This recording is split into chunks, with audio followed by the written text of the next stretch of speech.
অনুরাগের ছোঁয়া ধারাবাহিকের আগামী পর্বে আমরা দেখতে পাবো স্মৃতি ফিরে পেয়েও মিথ্যে স্মৃতিহারা নাটক করে সন্ত্রাসী ইরার আসল মুখোশটা সবার সামনে এনে সন্ত্রাসী ইরাকে পুলিশে দিল সূর্য। হ্যাঁ বন্ধুরা, আমরা এমনটাই দেখতে পাবো অনুরাগের ছোঁয়া ধারাবাহিকের আগামী পর্বগুলোতে। ইরা পেনড্রাইভ খুঁজতে চালাকি করে বাড়ির সবাইকে বলে সূর্যের স্মৃতি ফিরিয়ে আনার নাটক করে সূর্যকে হসপিটালের চেম্বারে নিয়ে যায়।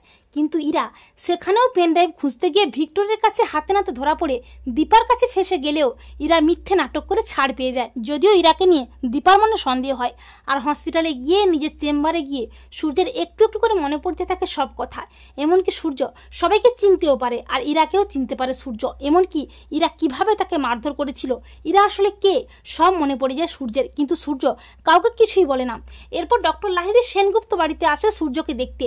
তখন প্রবীর জানায় সূর্য সবাইকে চিনতে পারছে। তা শুনে ডক্টর লাহিড়ী খুব খুশি হয়ে যায়, কিন্তু সন্ত্রাসীরা খুব ভয় করতে থাকে যে সূর্য যদি তার আসল মুখোশটা সবার সামনে খুলে দেয়। এরপর সূর্য তার কয়েকটা ডাক্তারি বই হাতে নিয়ে দেখতে থাকে। তখন দীপা বলে, ডাক্তারবাবু আপনার কিছু মনে পড়েছে? তখন সূর্য দীপাকে বলতে গিয়েও বলতে পারে না ইরাকে দেখে। সূর্য মনে মনে ভাবে, আমার যে স্মৃতি ফিরেছে কাউকে কিছুই বলা যাবে না, তাহলে সন্ত্রাসীরা সতর্ক হয়ে যাবে। ওকে হাতে নাতে ধরে ওর আসল পরিচয় সবার সামনে এনে ওকে পুলিশের হাতে তুলে দিতেই হবে। এই বলে সূর্য স্মৃতিহারা নাটক করে ইরাকে হাতে নাতে ধরার জন্য।